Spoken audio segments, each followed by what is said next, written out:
और यदि इन्होंने वैसे जेल से बाहर आना होता तो किसकी औकात है जो उनको जेल में बैठा दे। डायरी में नोट कर लो, मानो ना मानो पर मैं एक सत्य घटना बताने जा रहा हूं। परमात्मा का अवतरण इस धरा पे हो चुका है और याद रखना एक दिन आएगा जब तुम इस डायरी के पेज को खोलकर पढ़ोगे। ये मेरी भविष्यवाणी है तुम्हारे लिए। इनसे बढ़ के कोई परम शक्ति नहीं दुनिया में, ब्रह्मांड में।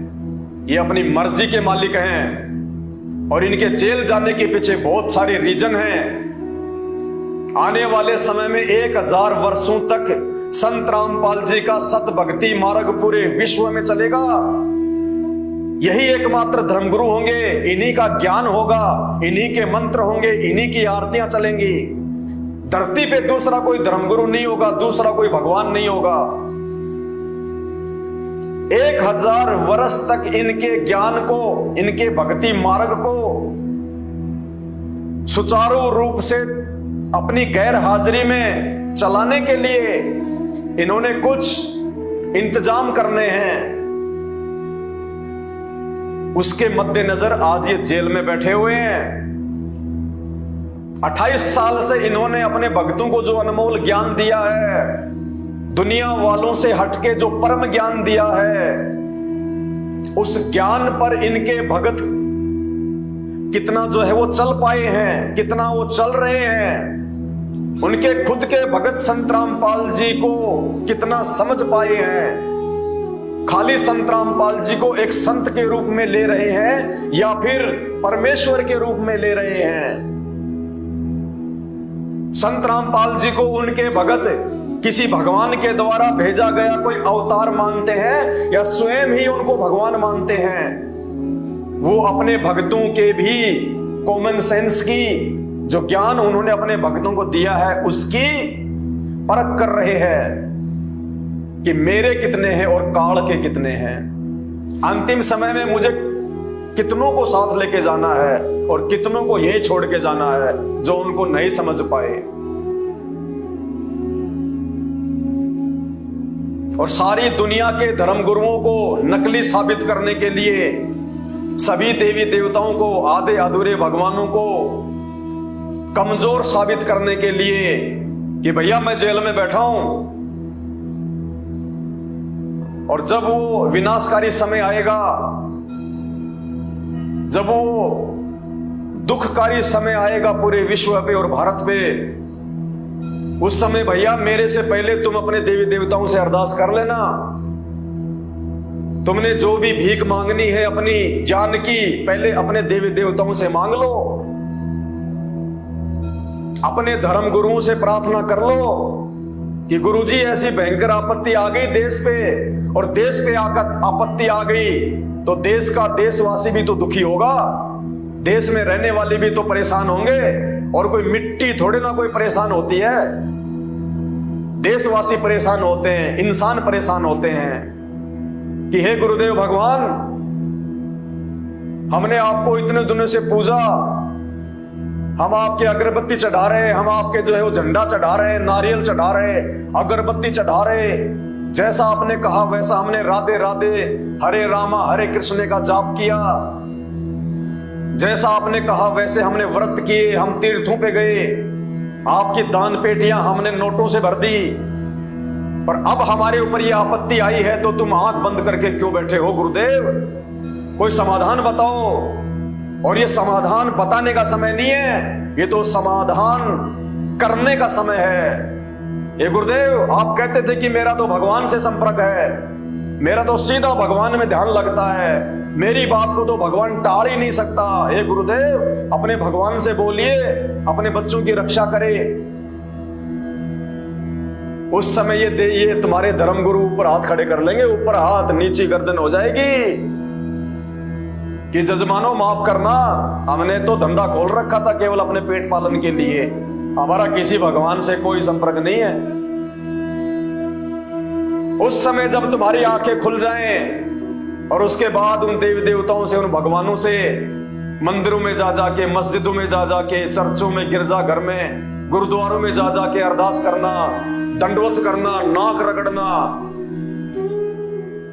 कि आप तो देवादिदेव महादेव हो, आपसे बढ़ के कौन है, आप तो श्री राम हो, आपने रावण मार दिया, आपने श्री कृष्ण रूप में जो है वो कंस को मार दिया, आपने पूतना मारी, आपने जरासंध मारा, आपने काल्यावन मारा, आपने चाणूर मारा, आपने केसी मारा, आपने फिर हनुमान जी के पास जाना कि हे भगवान आपने तो जो है द्रोणागिरी पर्वत को उठा दिया था, हमारे तो छोटे से संकट है, इनको उठाने में कहां दिक्कत है। हे श्री कृष्ण भगवान आपने तो गोवर्धन पर्वत को उठा दिया, हमारे भी थोड़े से दुख और परेशानियां उठा लो। और उस समय वो भी शांत होके, चुपचाप होके, आंख बंद करके, कान बंद करके बैठे रहेंगे, क्योंकि पत्थर की मूर्ति ना सुन सकती, ना बोल सकती, ना चल सकती, ना देख सकती, वो जड़ है। फिर तुम अपने रिश्तेदारों के पास जाना, अपने उन पैसे वाले मित्रों के पास जाना, या तुमने जो बैंकों में जमा कर रखे, जो घर पे जोड़ जोड़ के रखे हुए, उन पैसों से सहायता मांगना, धन से सहायता मांगना। फिर जिन राजनेताओं के पीछे तुम हिंदू मुसलमान करते हो, जिन राजनेताओं के पीछे 24 घंटे तुम कभी ये कभी वो, कभी ये पार्टी कभी वो पार्टी, आपस में तुमने ये दुश्मनियां पाल रखी हैं, मैं उस पार्टी का, मैं इस पार्टी का, मेरा नेता वो, तेरा नेता वो। फिर इन नेताओं से हाथ जोड़ना, नेताओं से अरदास करना, और जब तुम अरदास करने जाओगे तो तुम्हें पता चलेगा नेताजी तो पहले से बंकर में जाके बैठे हैं। उस समय ये संत रामपाल जी निकल के आएंगे, एकमात्र परमेश्वर के रूप में, विघ्नहर्ता के रूप में, संकट मोचन के रूप में। तब तुम्हें पता चलेगा कि दुनिया का असली संकट मोचन हनुमान जी नहीं, इस पूरे ब्रह्मांड के असली संकट मोचन संत रामपाल जी भगवान है, ये विघ्न करता है। और उस समय ये नेता लोग उनको नाक रगड़ के अपने कंधों पे बैठा के लाएंगे। इसलिए उस समय का इंतजार कर रहे हैं संत रामपाल जी कि आने दो वो समय एक बार। ऐसे ये मुझे परमात्मा नहीं मानने वाले, लातों के भूत कभी बातों से नहीं मानते। जब ये प्रकृति तुम्हारे ऊपर लातों की बौछार करेगी, आपत्ति और विपत्तियों की बौछार करेगी, तब तुम्हें वो परमात्मा याद आएगा। तब तुम शीघ्र स्वीकार कर लोगे, हाँ जी आप ही राम, आप ही हमारे कृष्ण, आप ही हमारे भगवान, आप ही हमारे बुद्ध, आप ही हमारे ईसा मसीह। फिर कोई वाद विवाद नहीं करेगा जैसा कि आज कर रहे हैं कि संत रामपाल जी कहां से भगवान हो गए। अरे आज से पहले जो ईसा मसीह आया था वो कैसे भगवान हो गया, वो भी तो इंसान था। श्री रामचंद्र जी कहां से भगवान हो गए, वो भी तो इंसान थे। श्री कृष्ण जी फिर कहां से भगवान हो गए, वो भी तो इंसान थे। बुद्ध कहां से भगवान हो गया, वो भी तो इंसान था, या कोई सींग वांग या कोई पूंछ वांस लगा के आए थे वो। फिर दुनिया की अकल ठिकाने आएगी जब खुद की जान पे आफत आएगी। उस समय ये भगवान जिनको तुम बंधनों में बंधा हुआ समझ रहे हो अपनी अज्ञानता के चलते, फिर तुम्हें पता चलेगा कि बंधन मुक्त कौन है और बंधन युक्त कौन है। इसलिए समय का इंतजार करो। बाकी भगवान अपनी लीला करके जा चुके हैं, राम कृष्ण सब, और उनका निष्कर्ष भी निकल चुका है। उनका सामर्थ्य, उनकी समर्थता, उनकी कमजोरी, उनके कृत्य, उनके कुकृत्य सब सामने आ चुके हैं। अभी संत Rampal ji on the way हैं, अभी दुनिया छोड़ के गए नहीं है। इनकी जो हिस्ट्री लिखी जाएगी वो आज से पहले किसी देव महादेव की नहीं लिखी गई। ये पूर्ण परमेश्वर है। इन्हें आप अपनी तरह हाड़ मास का कोई पुतला मत समझ लेना। ये दिखाई जरूर दे रहे हैं आप और हमारी तरह, ये हाड़ मास का पुतला नहीं है। ये सहशरीर आए थे और सहशरीर जाएंगे। ये कबीर परमात्मा है। 650 साल पहले जो कबीर जी मगहर से सहशरीर गए थे, पीछे से जब उनकी बॉडी को देखा तो फूलों में तब्दील थी। नानक जी जब शरीर छोड़ा तो उनकी बॉडी फूलों में तब्दील हो चुकी थी, क्योंकि नानक जी भी उसी कबीर परमात्मा के रूप में थे। और ये संत रामपाल जी आज स्वयं कबीर परमात्मा है, ये किसी के रूप में नहीं है, खुद में खुद धरती पे आके बैठा हुआ है। ये संत रामपाल जी ना ही तो श्री रामचंद्र जी की तरह जल में डूब के जल समाधि लेके दर्दनाक अकाल मौत मरेंगे, ना ही श्री कृष्ण जी की तरह पैर में जहरीला तीर लगने से दर्दनाक मौत मरेंगे, ना ही महात्मा बुद्ध की तरह जहरीला भोजन करने से पूरे शरीर में जहर फैलने से मरेंगे, और ना ही ईसा मसीह की तरह सूली पे लटक के हाथों में पैरों में छाती में कील ठुकवा के मरेंगे। ये सबका बाप है, सबका पिता है, मसीहों का मसीहा है, ये सच्चा वाहे गुरु है, आदि अनादि सत्य पुरुष है और धरती पे स्वयं प्रकट है। और दुनिया देखेगी जब ये इस धरती से जाएंगे अपनी आंख फाड़ फाड़ के, वो गए गुरु जी, वो गए परमात्मा, वो जा रहे हमारे बंदी छोड़, वो जा रहे आदि राम। सह शरीर जाएंगे, सह शरीर, क्योंकि इनका शरीर आप और हमारी तरह हाड़ मांस का पुतला नहीं है, ये भगवान है। अंत में दुनिया को वो चमत्कार दिखा के जाएगा जो लोग भक्ति के निकट भी नहीं है वो भी पैरों में पड़ जाएंगे।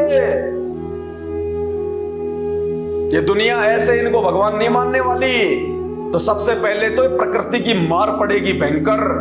आगामी 4 से 5 वर्षों में जब दुनिया को नानी याद आएगी ना, अभी दुनिया का दिमाग उनकी जो है वो गुद्दी में है, अभी दुनिया की बुद्धि उनकी गुद्दी में है। जब तक उनकी गुद्दी, उनका अभिमान, उनका अहंकार उनके ये घुटनों में नहीं आएगा, तब तक ये संत रामपाल जी को भगवान के रूप में नहीं मानने वाले। बकवाद करते हैं, जेल में है, भगवान क्यों है, ये है, वो है। थोड़ा सा इंतजार करो, अब ज्यादा समय नहीं रह गया। बुद्धिमान वो होगा जो समय रहते उनकी शरण में आ जाएगा, उनको अपना मसीहा स्वीकार कर लेगा, उनके सत्संग सुनना प्रारंभ कर देगा।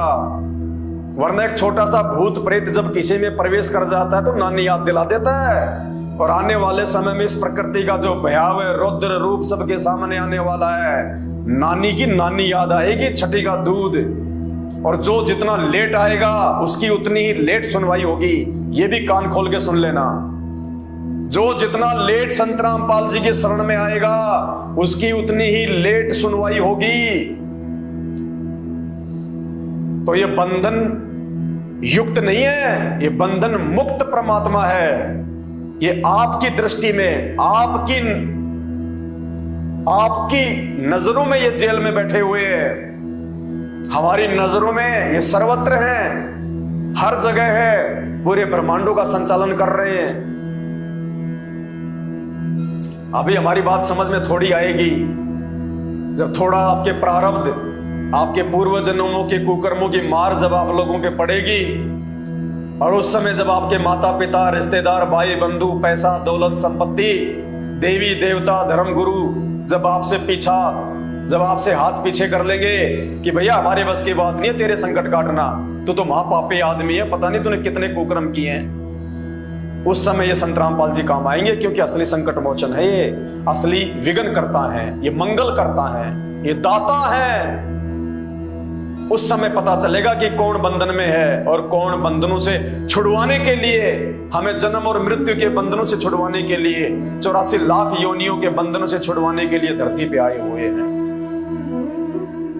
तो त्रेता युग में जन्मे दशरथ पुत्र, सीता के भरतार, लक्ष्मण के भाई, हनुमान जी के भगवान श्री राम, राम रावण युद्ध में अपने खुद के बंधन नहीं कटवा पाए, वो तो इतिहास बन चुका है, नकार नहीं सकता कोई। एक सांप से अपने आप को बंधन मुक्त नहीं कर पाए, उनके वाहन ने, गरुड़ जी ने आके उनके बंधन काटे। तो उनमें कितनी सामर्थ्यता है, उनमें कितनी योग्यता है, वो कहां तक के भगवान हैं। और आने वाले समय में जो श्री रामचंद्र जी नागफास से खुद के बंधन नहीं जो है काट पाए, आने वाले समय में जब ये प्रकृति अपना रौद्र रूप दिखाएगी, तुम्हारे बंधन कहां से काट देगी मेरे बंधुओं। समय है, संत रामपाल जी की शरण में आ जाओ। बाद में रोने धोने पछतावे के अलावा, सिर पे हाथ पटक पटक के खून के आंसू रोने के अलावा कुछ भी शेष नहीं रहेगा। और जितने भी लोग जो गालियां निकालते हैं, जो कमेंट्स में, चुन चुन के हिसाब देना पड़ेगा, चुन चुन के। मैं अरदास करता हूं मेरे गुरुदेव भगवान से कि परमेश्वर इनकी जीभ में कहीं कोई कैंसर ना हो जाए परमात्मा, क्योंकि इन मंद बुद्धियों को ये नहीं पता ये किस ये किस परम शक्ति के लिए, ये किस महापुरुष को गालियां दे रहे हैं, ये किस आदि पुरुष के लिए उल्टे सीधे और भद्दे कमेंट्स कर रहे हैं। मुझे डर है कि कहीं आप लोगों की जीभ में कैंसर ना हो जाए, क्योंकि ये परम संत है और उस परम संत की अगर सौपन में भी किसी ने निंदा की है, उसको बहुत भयंकर सजा भोगनी पड़ी अपने जो है वो कर्मों की। तो मुझे दुख है इस बात का कि आप लोगों की जीभ में कहीं कैंसर ना हो जाए। साधु संतों के विषय में बहुत सोच समझ के मुख से एक एक शब्द निकालना पड़ता है, और ये कोई नकली साधु संत नहीं है, कोई नकली धर्मगुरु नहीं है, लोगों के दान पे जीवन यापन करने वाला ये कोई भिखारी नहीं है, ये पूरी दुनिया को भीख देने वाला दाता है। दाता एक राम, भिखारी सारी दुनिया। बहुत सोच समझ के निंदा करने से पहले आंख फाड़ के देख लेना, इनके सत्संग सुन लेना पहले। कहते हैं तिनका कभू ना नींदिए जो पांव तले होए। एक तिनका, एक घास का तिनका कहते हैं, उसकी भी निंदा नहीं करनी चाहिए जो पैर के नीचे है। तिनका कभू ना नींदिए जो पांव तले होए, वो कब ऊठ आंखन में गिरे फिर पीड़ा गणेरी होए। ना जाने वो तिनका भी कब उठ के हवा से आपकी आंख में आ गिरे और भयंकर वो पीड़ा दे देता है। तो ये तो वो परम संत है, आदि पुरुष है, अनादि पुरुष है। लेकिन ये अपनी तरफ से ये किसी को कोई जो है श्राप नहीं देता। श्राप देते हैं घटिया लोग जिनको ज्ञान नहीं होता, जो आधे अधूरे जो भगवान होते हैं, अपने आप को बड़ा साबित करने के लिए वो लोग देते हैं श्राप। जो परम संत होता है, हम सब उसके बच्चे हैं। बाप कभी अपने बच्चों को श्राप नहीं देता, लेकिन उस बाप का एक विधान है, एक रूल है कि राम किसी को मारे नहीं और मारे तो हत्यारा राम।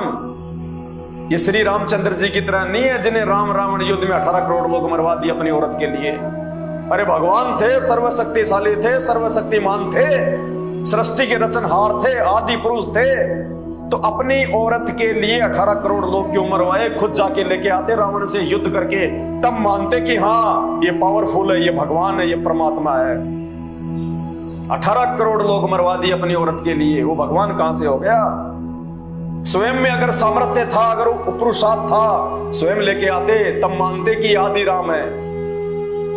तो कहते हैं वो राम, वो आदि राम, सबका बाप। राम किसी को मारे नहीं, मारे तो हत्यारा राम।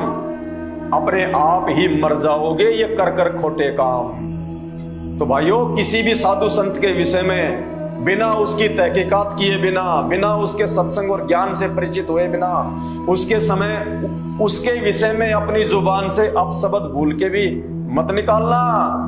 कब कहां पे भयंकर से भयंकर आपत्ति आ गिरेगी पता भी नहीं चलेगा। क्योंकि इंसान अपना जो भी भोग भोगता है वो अपने वो कर्मों के भोगता है, चाहे वो पिछले जन्म के कर्म हो, चाहे वर्तमान के कर्म हो। इंसान हमेशा अपने कर्मों का भोग भोगता है। जैसे श्री रामचंद्र जी ने मजाक कर दिया नारद जी के साथ में, बंदर का मुंह लगा दिया, वो कर्म किया उन्होंने, वो मजाक किया, उसका भोग श्री रामचंद्र जी को भोगना पड़ा। नारद ने उनको श्राप दे दिया। तो समझो इन बातों को। अभी आप लोग भक्ति, भगवान और अध्यात्म के आसपास भी नहीं हो, आसपास भी झूठे अपने आप को बहुत बड़े मल की भगत समझते होंगे आप। असल में अध्यात्म, भक्ति और भगवान की जानकारी इस धरती पे यदि किसी को है तो संत रामपाल जी के भक्तों को है। संत रामपाल जी के भक्तों को, अन्यथा धरती पे किसी को भक्ति और भगवान की जानकारी नहीं है। ब्रह्मा विष्णु महेश को जानकारी नहीं है पूर्ण इन शास्त्रों के विषय में, भक्ति के विषय में, किसकी पूजा करनी चाहिए, कौन सा देव जो है वो पूजा के योग्य है, इनको खुद को नहीं पता।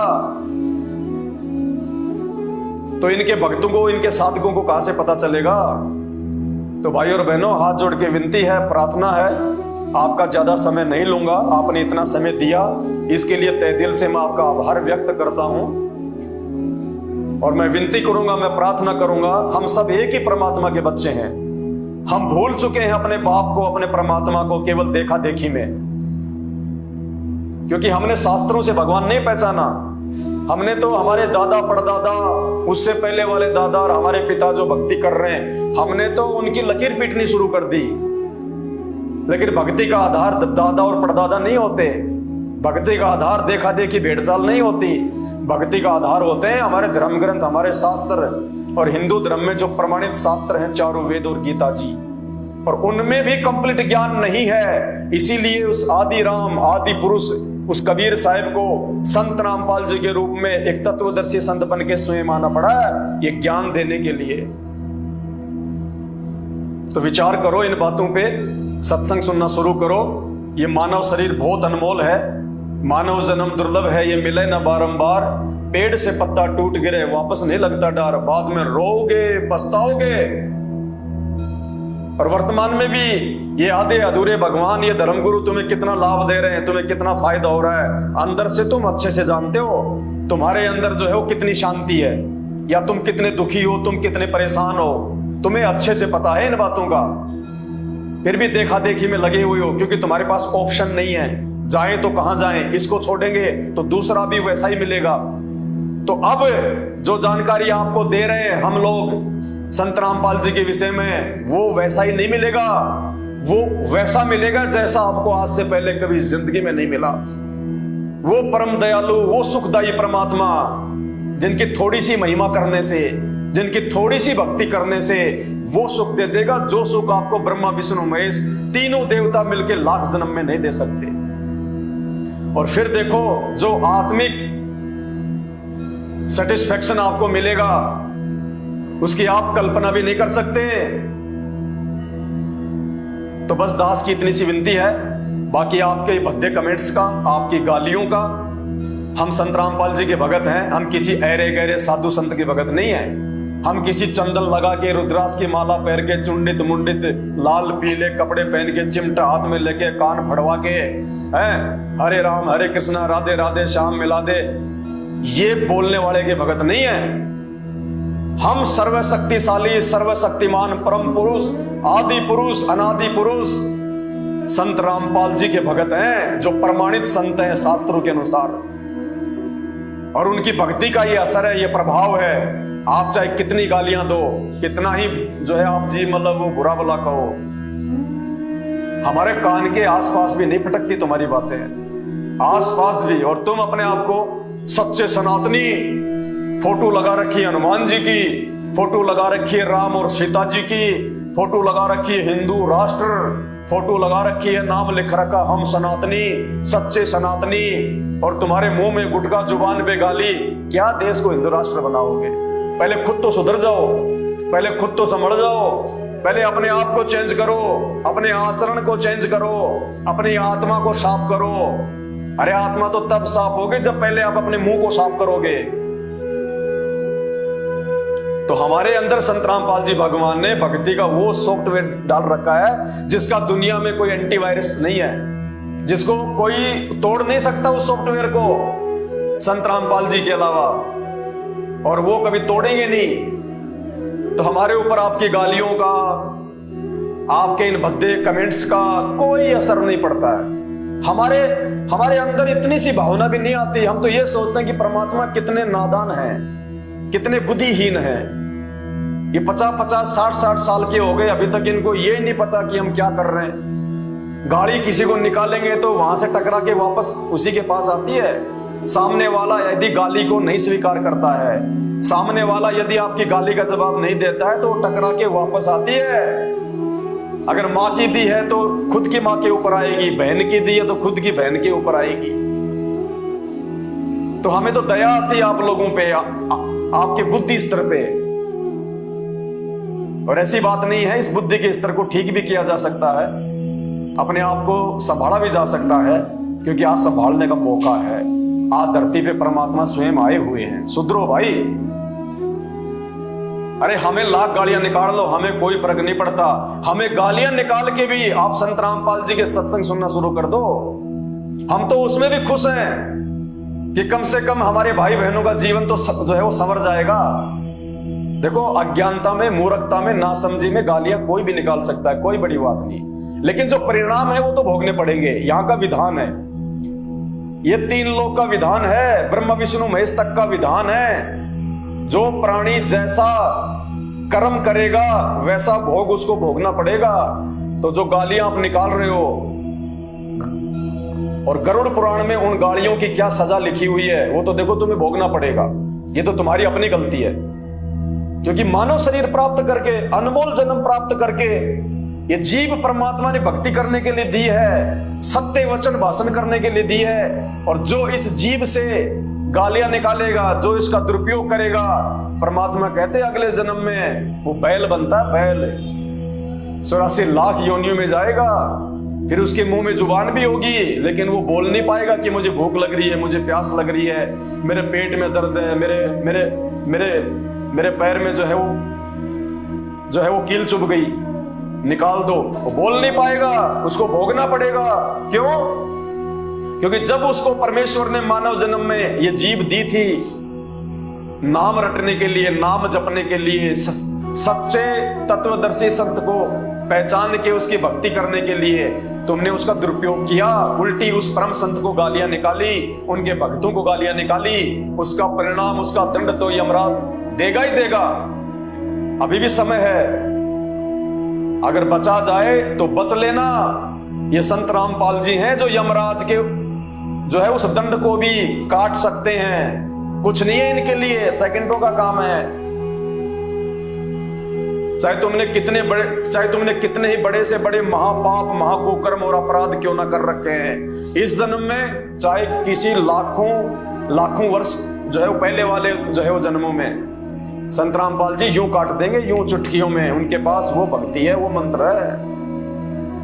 तो अभी भी समय है, संत रामपाल जी के सत्संग सुनना शुरू करो, अपने मानव जीवन को सफल बनाओ, धन्य बनाओ, और अपने माता पिता को भी उनके सत्संग सुनाओ, अपने बच्चों को भी उनके जो है वो सत्संग सुनाओ। YouTube पे जाके आप जी सर्च करो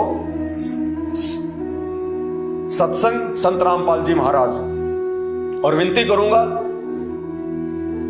आप जी उनकी सृष्टि रचना जरूर सुनना, क्योंकि जो सृष्टि रचना है वो सभी धर्मशास्त्रों को समझने की मास्टर की है।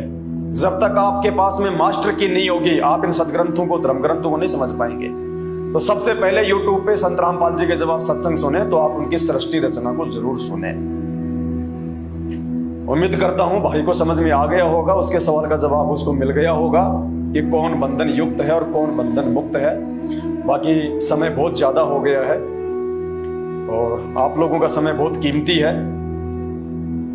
इसी के साथ अपने शब्दों को विराम देता हूं और विनती करता हूं कि जितना जल्दी हो सके संत रामपाल जी के सत्संग सुनना शुरू कर दीजिए, वरना आने वाले विनाशकारी समय में धरती पे कोई बचाव का रास्ता नहीं है।